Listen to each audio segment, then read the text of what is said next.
Good morning, everybody, and thanks for being here.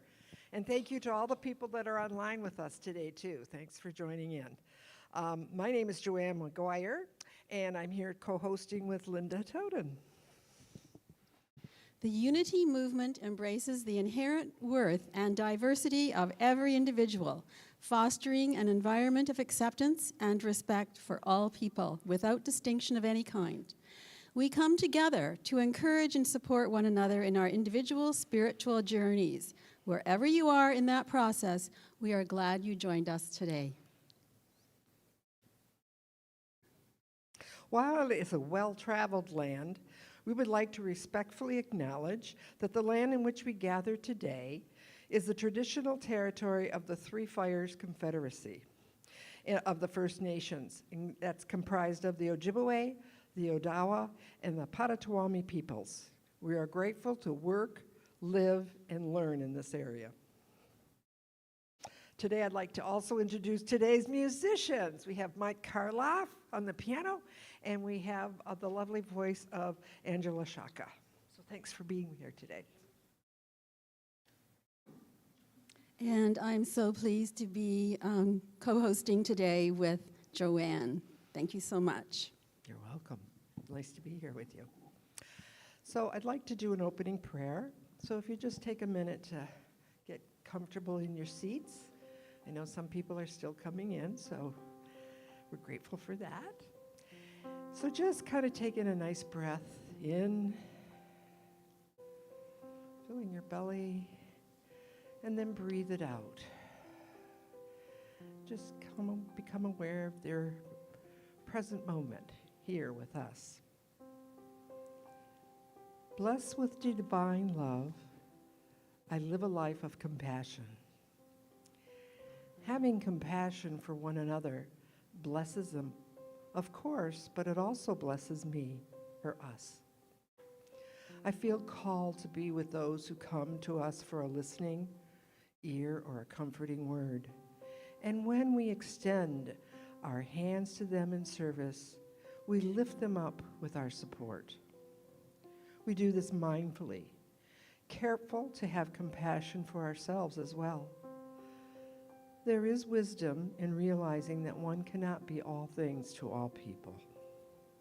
And taking time in prayer to ask, what is mine to do? We receive guidance in prayerful silence and live our prayer through acts of care and compassion. We believe the highest and best outcomes are unfolding for us and everyone else. By acting with compassion and seeking to be of service, we are helping those bring about positive outcomes. And so it is. Thank you, Joanne. I would like to introduce our prayer chaplain today, Sean Sharkey. He's right over here. Sean, please, yes, put your hand up so we can see who you are and where you are. He will be upstairs after the service today, available for anyone who requires prayer. Thank you. And I'd like to point out our prayer box, our prayer request box, and it's right here by the altar.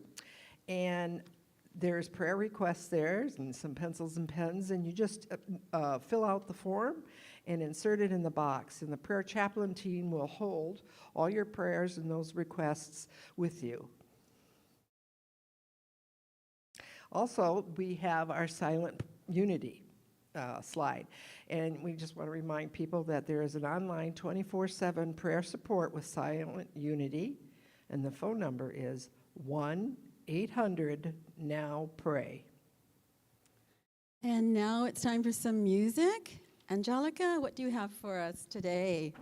Good morning, everyone. If you're willing and able, please stand and join us. Our first song is going to be Good Morning World.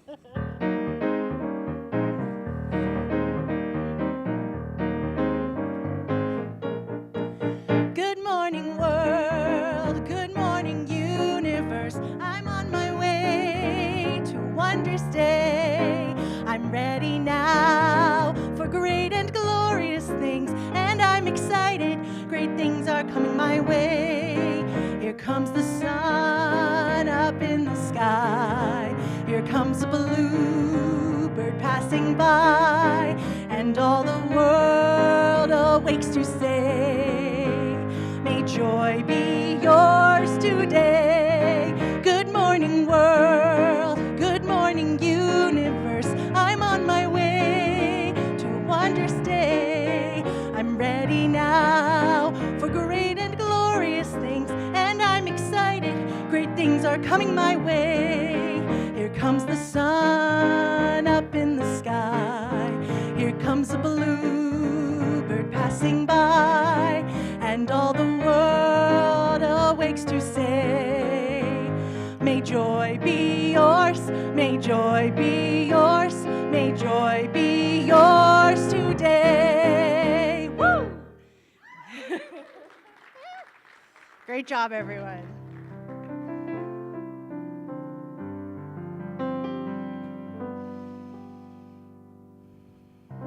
What do I want to be today? I choose. What do I want my day to be? I choose. What do I want to feel today?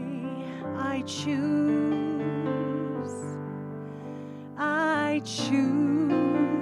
I choose. I choose. Here we go. Today, I choose to be grateful, so grateful. Today, I choose to be grateful, grateful again. Today, I choose to be grateful, so grateful. Today, I choose to be grateful, grateful. What a day. Okay, here we go. I choose happy, that's right. To be happy, so happy. Today, I choose to be happy, happy. Today, I choose to be peaceful, so peaceful. Today, I choose to be peaceful, peaceful. Whatever I choose is how my day's gonna be. Claim what I want, 'cause it's all up to me. Today, I choose to be loving, so loving. Today, I choose to be loving, loving. Sing it, Mariette. Today, I choose to be joyful, so joyful. Today, I choose to be joyful, joyful. Whatever I choose is how my day's gonna be. Claim what I want, 'cause it's all up to me. It's all up to me. Today, I choose to be thankful, so thankful. Today, I choose to be thankful, thankful. Today, I choose to be grateful, so grateful. Today, I choose to be grateful, grateful. To be grateful, grateful. Every day I am grateful, grateful. I am grateful, grateful. Woo! Thank you all so much. You may be seated.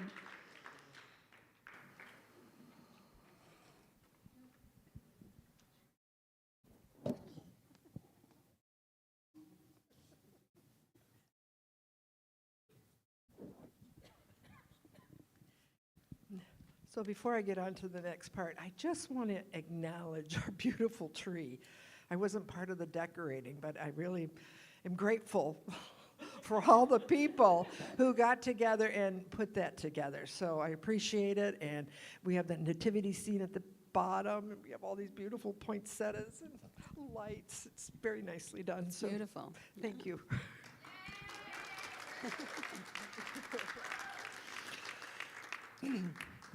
Unity Spiritual Center of Windsor is a progressive spiritual community that emphasizes personal growth, living consciously, and making a positive difference in the world. As part of the New Thought and Worldwide Unity movement, we strive to be compassionate, inclusive, open-minded, service-oriented, abundant, and spirit-filled. Unity teaches that each person is a unique individual expression of God. Our realization of that truth evolves as we expand our consciousness through prayer and meditation. Unity emphasizes that we create our experience of life according to the thoughts and feelings we hold in mind. Affirmative prayer is the highest form of creative thought, while meditation stills the mind and heightens our awareness of our oneness with Spirit, each other, and all life. Living from that awareness transforms our lives and the world. Our affirmation for November is, "Let there be light and let it shine through me." Will you say that with me, please? Let there be light and let it shine through me. And now for some special music. Angelica, what?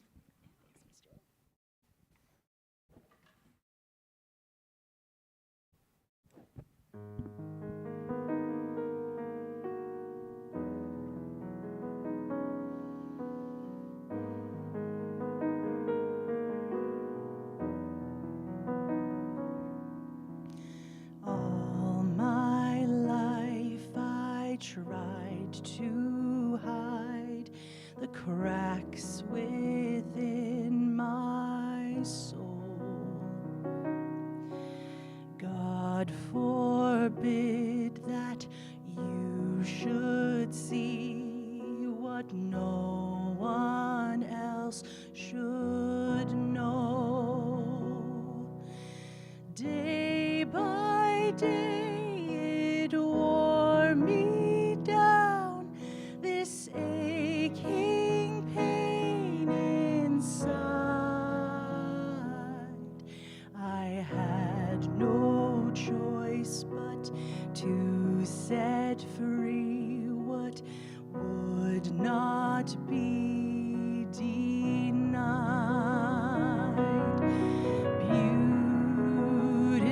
Beautiful brokenness, love will always win. Beautiful brokenness, that's how the light gets in.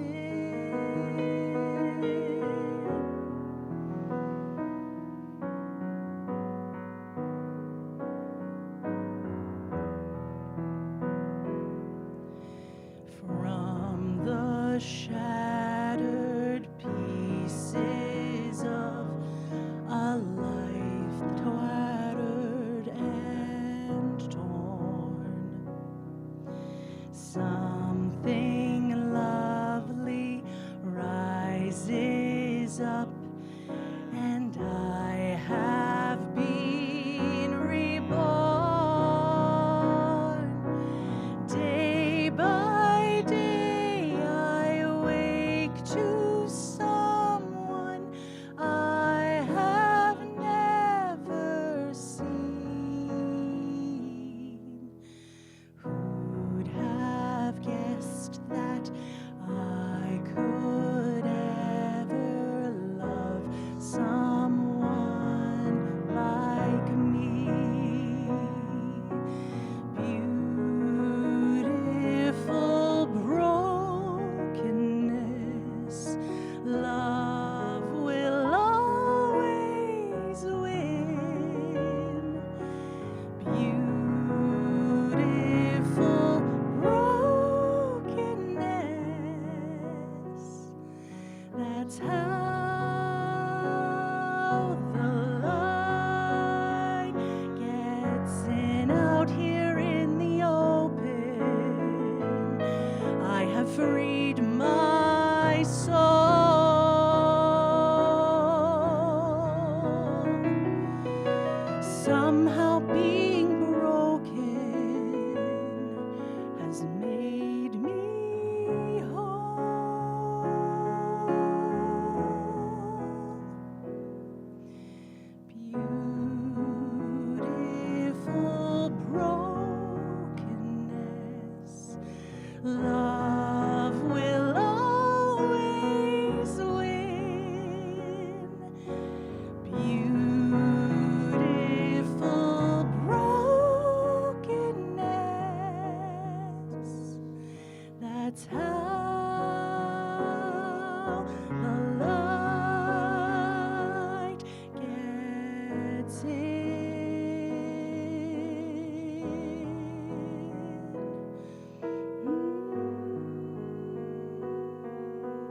Thank you all so much. Thanks, Mariette. Great choice. Seriously. Really. Good. You're just top notch. Beautiful brokenness. That's how the light gets in. True that. Okay, let's all greet our online people. Thank you, onliners, for being here. Yeah, we appreciate you. Mwah. Today, we will be accessing wisdom from the book, the Mindful Self-Compassion Workbook. And here it is. Sean Sharkey's here today. Thank you for being here, Sean.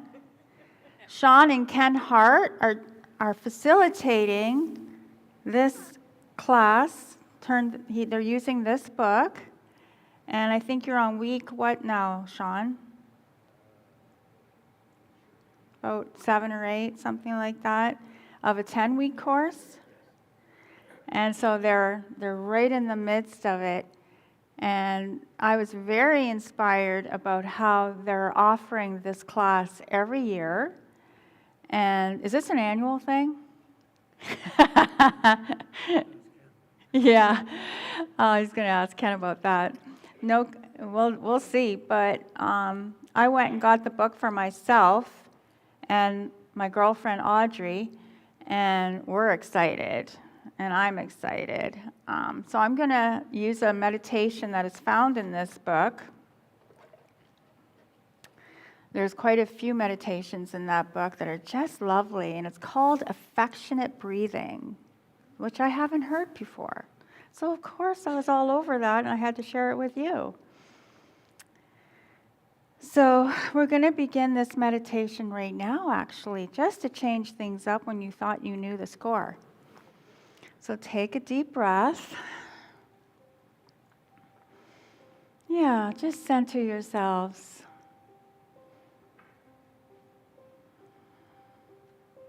So good to be here, right now, safe.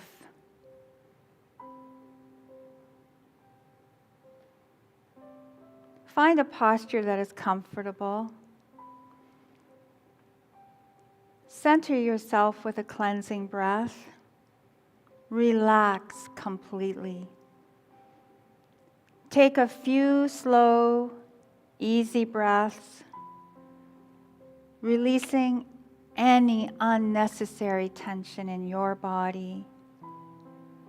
If you like, try placing a hand over your heart or another soothing place, perhaps on your tummy, as a reminder that we're not only bringing awareness, but affectionate awareness. Affectionate awareness to our breathing and to ourselves. Begin to notice your breathing in your body.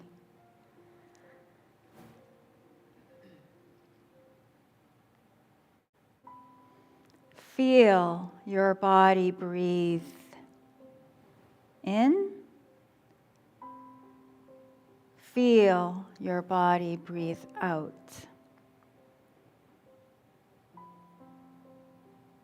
Notice how your body is nourished on the in-breath and relaxes on the out-breath.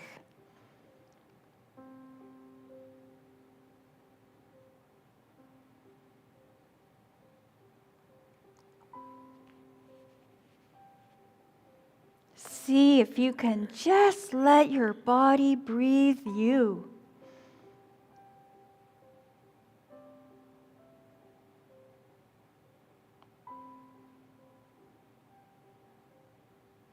Notice the rhythm of your body breathing you.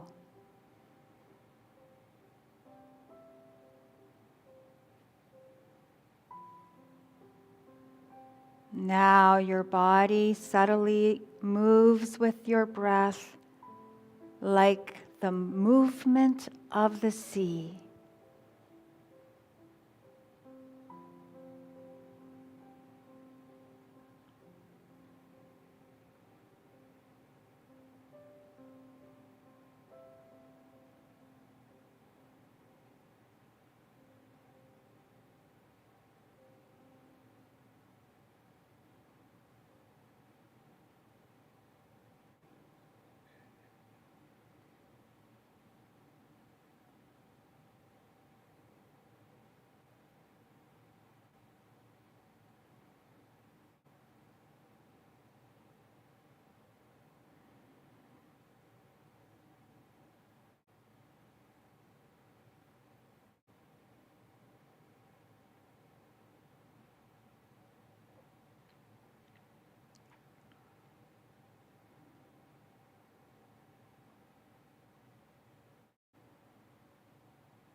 And now gently release your attention on your breath, sitting quietly in your own experience. Just sit. Allow yourself to feel. What are you feeling? Just be as you are.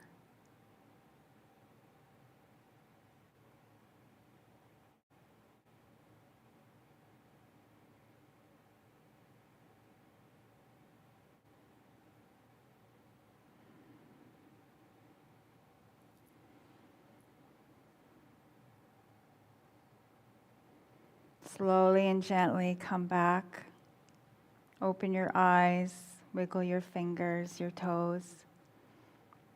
And take this moment to reflect. How was that for you? I know for me, when I practiced it at home, I did feel the sensation of my body breathing me. Well, we're all one, so perhaps I was breathing you as well. How is that for you? Was anybody able to experience a sense of you breathing you? The breath like taking over and just being all there was? Yeah? Wasn't that cool? Affectionate breathing, my friends. Now we know. Yay. It's important to teach ourselves compassion. And that meditation, that's teaching us compassion. There's a very compassionate presence we tap into, that you tapped into just there. No? When I taste self-compassion, it's a game changer for me, because the person I really need love and acceptance from is me, and that helped me tremendously to stop looking out to you or out to there or out to the other for that acceptance and that compassion.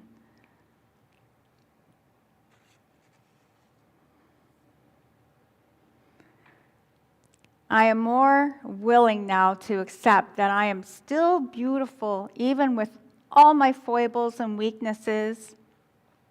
Compassion understands and accepts all our flaws, our imperfect self. It actually makes the imperfect perfect with its acceptance. I'm following the Sacred Human, the 40 days of reflection in the back of the Sacred Human written by Jim Rosemurgy. And last night I read that our humanity is just as sacred as our divinity, because it's our humanity that leads us to our divinity. Another, okay. I'm buying into it more and more. So I am able to forgive myself so much easier. It's a foible. It's a weakness. Got lots of them. Bored with worrying about it. Ready to move on with acceptance. Our human scars are what make us uniquely beautiful. They say where we've been, what we've done, what we've survived. And don't we, with pride, say, see this?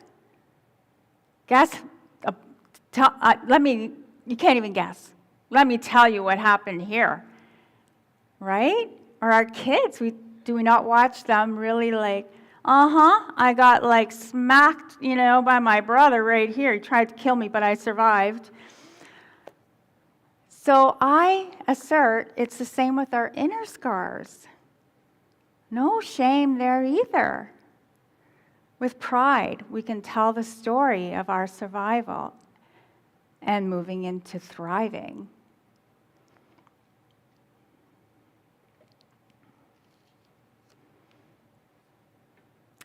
So, by accepting the perfectly imperfect, we can walk through our daily lives with grace and compassion. Now, this, of course, is much easier said than done. Why? Well, there's a little thing called the inner critic. Are we familiar? Oui. So, the inner critic always has something to say, of course, gets in our face, often without warning, and surprising us with its viciousness. Where the heck did that come from? So it's true that the critic is tough in its approach, yet it's still just another aspect of our psyche. It's called fear. So the inner critic is a self-protective mechanism, and it's trying to keep you from harm. And if it's going to scare the bejeebus out of you with its viciousness, it'll do that. And I remember Paul Hasselbeck, one of my teachers at Unity Village when I was in licensed Unity teacher training, telling us his viewpoint that fear is actually just another aspect of love because it is self-protective. If it didn't love you, it wouldn't be trying to protect you. I'm like, okay, you just made my head turn 180 degrees, but okay, let me think about that. And I have. And it's leading me to this idea of befriending the inner critic.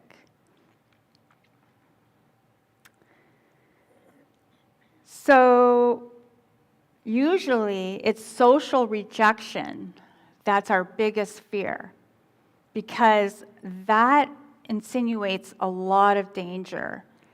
When I was researching the indigenous peoples' ways and customs, when I was getting to know more about my Canadian history, I learned that they have a completely different justice system. Right? And what they'll do is they'll talk things through with the person who was the offender, and they have different levels of, like, if there's repeat offending, and eventually, but usually it's always like resolved, and the person, is able to adjust their behavior and become what is needed by the community. But if there is some random crazy person who cannot be part of the community, the final step is that person is put out of the community, which means eventual death. We need each other. This social rejection is our worst fear. And this is when the inner critic, which is attached to our survival brain, the amygdala, gets into high gear. Don't say that, he'll think this. He'll never talk to you again, right? Isn't that like the things that the inner critic is very concerned with? So it made a lot of sense to me. And I was researching this online, and that was their viewpoint. It was an article in the Washington Post called How to Make Friends with Your Inner Critic. I read this in the article. Its methods may seem harsh, but its intentions are noble. The inner critic is hypervigilant, anxiously scanning the environment for threats. The inner critic is activated when we're trying to survive because it's trying to keep us alive. Only it sees everything as a threat at some point, especially other people. So I thought about what are the different ways that my inner critical voice shows up. Well, I thought about nitpicking. You did that wrong. Judging others. I don't like that about him or her. Stay away from that person. Scolding. You shouldn't have done that. Warning. You'll be sorry if you keep that up. Censoring. Don't say that. She'll think this. Now that I think about it, doesn't this sound a lot like our parents when we were little? It's alive and active everywhere in our society. Or our teachers. Or whatever authority figures we're subjected to. Steve Hayes, professor of psychology at the University of Nevada, says this: I've never met a person who doesn't have an inner critic. It's not volitional. Volitional means under our conscious control, a choice that we make. So it's not volitional. It's already in your nervous system. It's not going away. And so that's why the article was saying the thing to do is befriend this thing. The inner critic is all the voices we have internalized from birth, and it's here to stay as part of our human experience. It's actually part of the sacred human. Yes, it's part and parcel of your sacred human. Of course, the more risks we take, whether physical or emotional, the more vulnerable we allow ourselves to be, the more open we become, the more we can expect to hear the riotous noise of the fearful voices clamoring to be heard, ultimately working to shut us down, keep us safe, but we know that's a dead end, not much of a life. So this is where it's useful to tap into our divine self. Those wonderful powers that we know start with L. Love overcomes any fearful voice when we activate it. We know God is compassion. We know love is compassion. We are that too. You are love. You are compassion, Lou. You are compassion. Therefore, it follows that you can activate the spiritual power of compassion to soothe your human self and empower yourself with truth and courage. Your fear needs understanding. Your fear needs to be heard and acknowledged. Or really, if it isn't, it will only cry and scream and bellow all the louder. It really is very much like a scared child. So, in the article, rather than trying to suppress negative thoughts, this is what it says: rather than trying to suppress the negative thoughts, learning to live with the inner critic is an essential skill that we can learn. Here are some strategies that can help. So, the first strategy, which I tried, was name the critical voice. So my critical voice is now Emmy. And create a fictional backstory. Is it a disgruntled relative or a scared little girl or boy? What part of your history does this voice speak from? what are the benefits that it can bring you? So now we're opening our curious mind. That's part of our divine self. Curiosity is a divine power. Perhaps there is a nugget that this fearful voice can bring, albeit negatively or harshly delivered.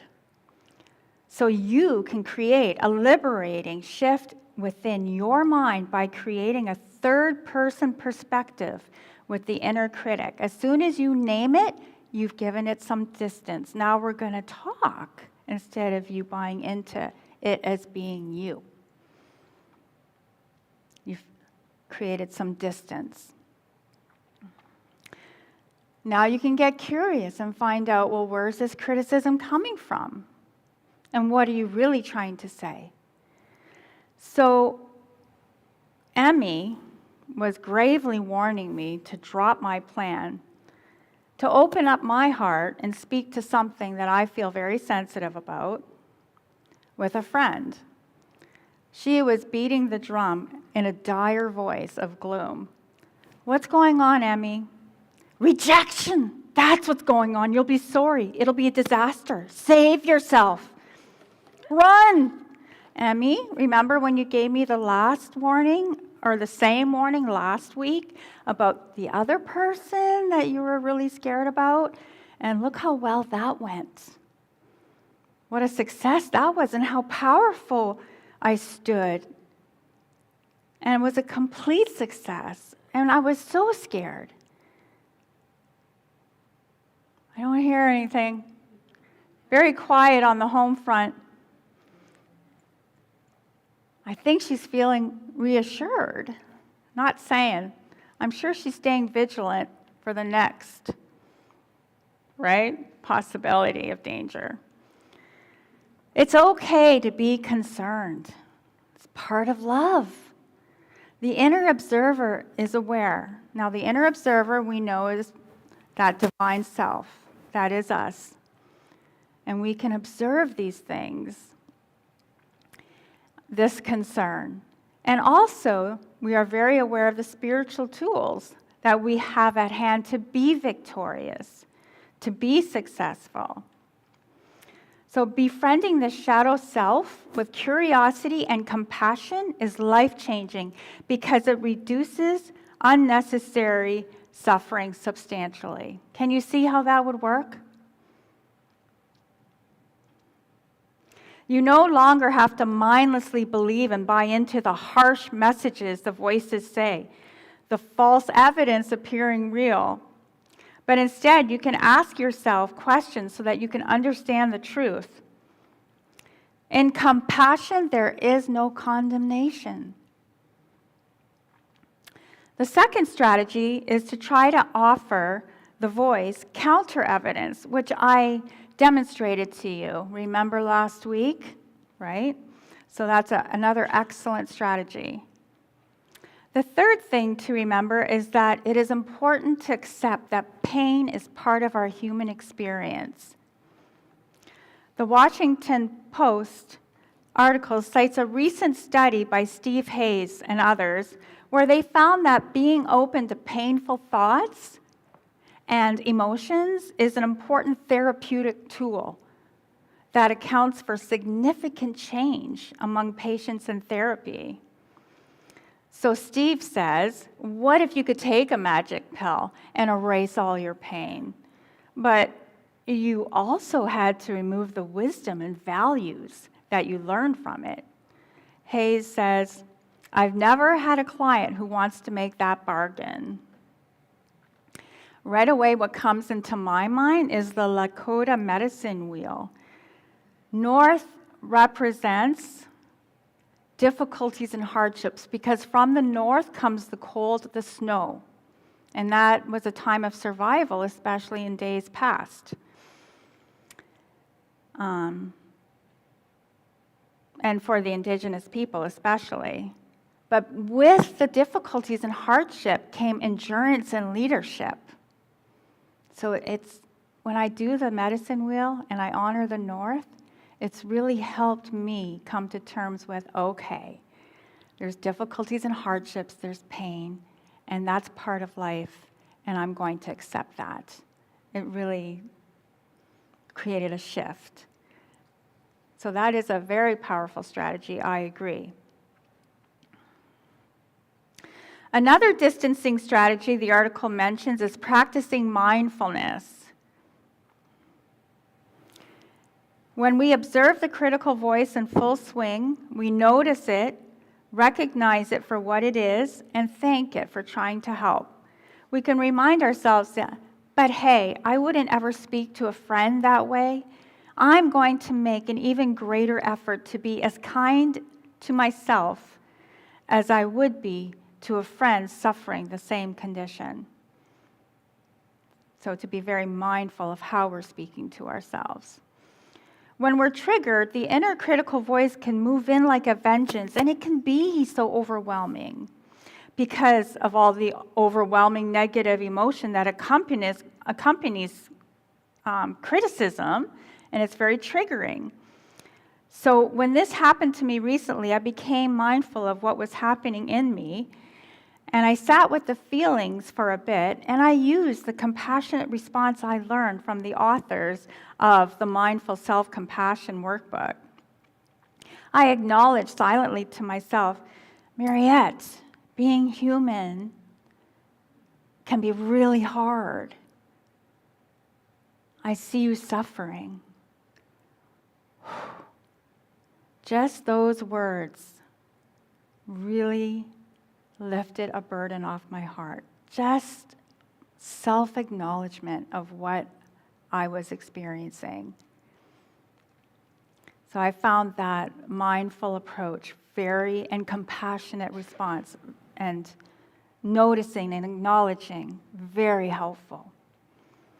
It was seemingly magical for me, the way it just lifted the burden.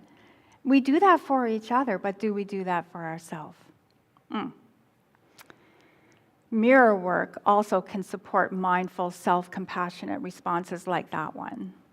Looking into one's soul, into one's eyes, and saying compassionate truth statements is a great way to practice our unity truth tools. So the last strategy the Washington Post mentions is use the inner critic for growth.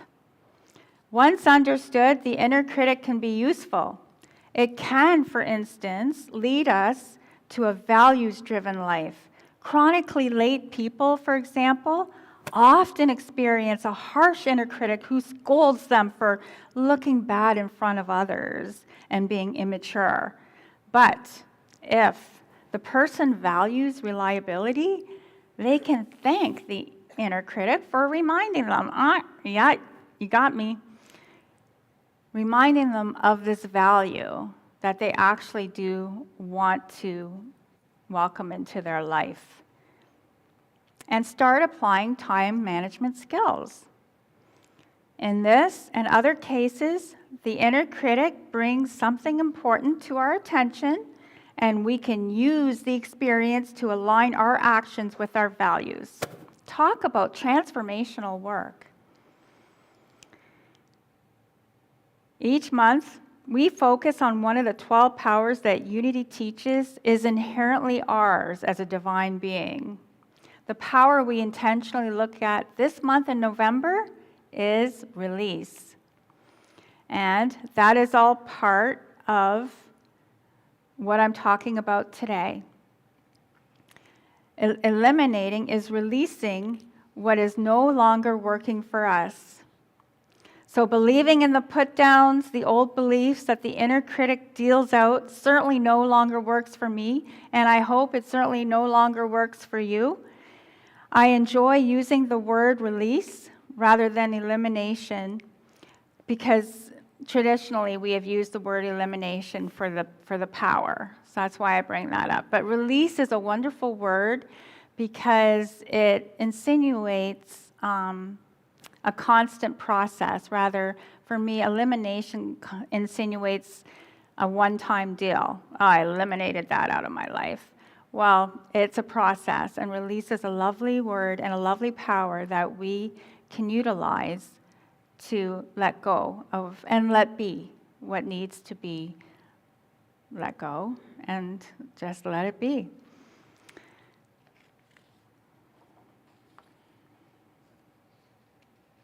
And it's a wonderful practice to consider for the upcoming Advent season. Just a little plug. I'm going to be starting the Advent season a little bit early today after service, after refreshments. And it's a prayerful, contemplative experience, which we can go deep and we can get as much as we can out of this wonderful holy season. So I'm going to leave you with this. Let us complete our time together with an empowering prayer that I wrote. This is affirmative prayer. So I wrote these affirmations for all of us. In this moment, I invite each of us to open up to a new realization, to see anew.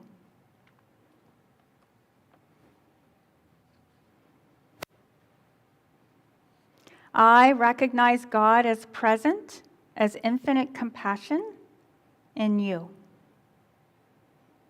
You are one with infinite compassion. Consider now, in this moment, your own compassionate nature, expressing forth as you choose to do so. Tap into and stand firm as compassion. Now and always, you have this ability in each and every challenge that presents itself to you. I see the vision of all of us cultivating a culture of compassion within and without. We appreciate this willingness to realize a new way of showing up. We are grateful that together we create a reality of compassion and peace. Blessings to each of you. Amen, and so it is.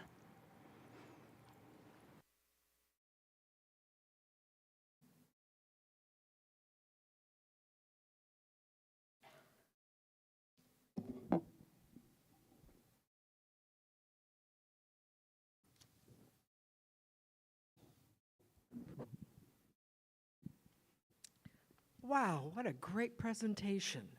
Thank you for that. It pulled so many pieces together for me to just keep broadening my understanding of things. So I really appreciated your message today, so thank you very much. Woo. And my God, that song was so beautiful. All I had was tears streaming down. It was so beautifully done, and the words were so powerful, and of course the accompaniment is always fabulous. Woo! Another woo! Okay, had to get my hanky out. Yes. And I would like to thank Leo today for all of his technical support. Yes, thank you, Leo. What would you without you? And now it's time for our vision, mission, and statement of being, which are shown on the screen. Our vision is a world powerfully transformed through the growing movement of shared spiritual awakening. And we have a sacred mission. Will you please say that with me? We inspire and empower spiritual growth to awaken us and transform the world. And we have a personal statement of being. Will you please say that with me? I am a dynamic center of the Christ light, mighty to unfold my good and radiate that good to all. And now we have a few announcements. The Outreach Winter Initiative will run through to December 10th, and that's coming fast. I can't believe it. I can't believe we're at the end of November. I'm just like, where did time go? First of all, there's the family sponsorship. Our sponsor family this year is a single dad, Chris, raising 2 children, 10-year-old Rosie and 6-year-old Lincoln. Please see the newsletter for their wish list. All of the details are on there about what they like and what they would want for Christmas. There are also gift bag buying tags on the Christmas tree. There's also a winter clothing drive. For men and women, they need warm winter clothing. Sweaters, pants, coats, hoodies, boots, hats, scarves, socks, gloves, leg warmers, and new underwear. Please, no summer items. And we also have a food drive. All non-perishable items, like canned goods, cereal, crackers, pudding cups, juice boxes, noodles and rice, peanut butter, jam, coffee, tea, hot chocolate, all these things, please donate them whenever, and we have till December 10th. I mean, that's coming up fast. So next week, if you haven't done it yet, I would say bring it next week. Mm-hmm. All your donations, please be at Unity Center, as I just said, by December 10th. And thank you for doing your part in making a difference to our world. And I know Mariette mentioned about her program right after the service today, after our little social, her beverage. Anyway, but I also want to remind you there, she'll probably have those Advent booklets available, right? In your The lobby there, Yeah. table, and grab one. You'll need one if you're coming to the session, the reflection circle afterwards. We'll read a story in it, and we'll delve into our own experience, right? Cool. Of Advent and Christmas. Also, I wanted to add to the announcement about outreach. So this might look like an ornament on the tree. It's actually a gift tag. And they're so pretty, these gift tags. They look like ornaments.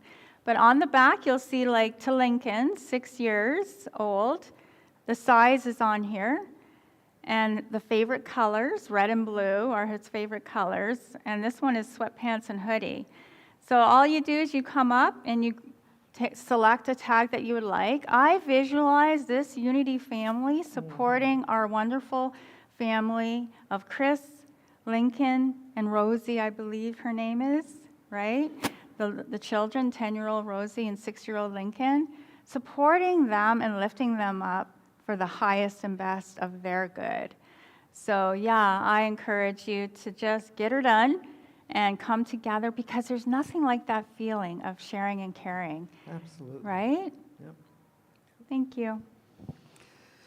So next week, Reverend David will be facilitating a new member class on Sunday, December 10th. Oh, it's not next week, it's 2 Sundays away. At noon in the chapel. I'm trying to rush the season, sorry, Linda. This class is required to become a voting member of the Unity Spiritual Center, and you are all invited, whoever would like to learn more about Unity. Next Sunday is December 3rd, and that is when we're going to be having that drumming circle at 1 p.m. in the community room with Nelson Ing, so don't forget about that. And also next Sunday is the Divine Conversations, which will be facilitated by Louise Klimzak. Where did Louise go? Oh, there she is. And Mary Cush. And their talk entitled is, What About Angels? So come and check that out. Yeah. And I want to remind you that our prayer chaplain today is Sean Sharkey, and he will be available right after the service. Thank you, Sean. Okay, so all of our classes, programs, and services are made possible by your generous donations. Our heartfelt thanks for all your continuous support, whether it's financially or voluntarily, but we just really appreciate all your involvement here in our community. And we've created many easy ways to donate, which you can find on our website, so please check that out. And we have a love offering box right over here by the door. And there's envelopes there and pens, and you can just drop your love offering or tithe in there as you leave the chapel. Please remember to print your name on the offering envelope if you wish to receive a tax receipt. Again, thank you and bless you for all your loving and generous support. Yes. So now we invite you to stand up and let's open our hearts and minds in gratitude as we close by speaking out loud, silently or to ourselves, our love offering prayer.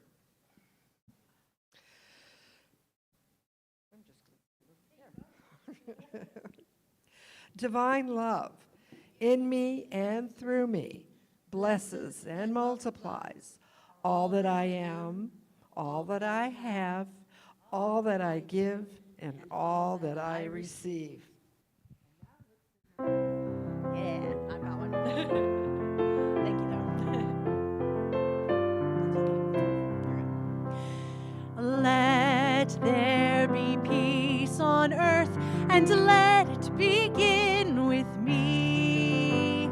Let there be peace on earth, the peace that was meant to be, with God as creator, family all are we.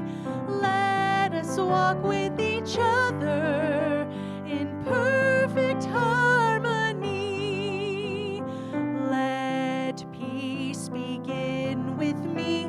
Let this be the moment now. With every step I take, let this be my joyous vow, to take each moment and live each moment in peace eternally. Let there be peace on earth, and let it begin with me. Of God surrounds us. I am light. The love of God enfolds us. I am love. The power of God protects us. I am power. The presence of God watches over us. I am presence. Wherever we are, God is. I am divine. And thank you for coming, and have a wonderful week, everybody.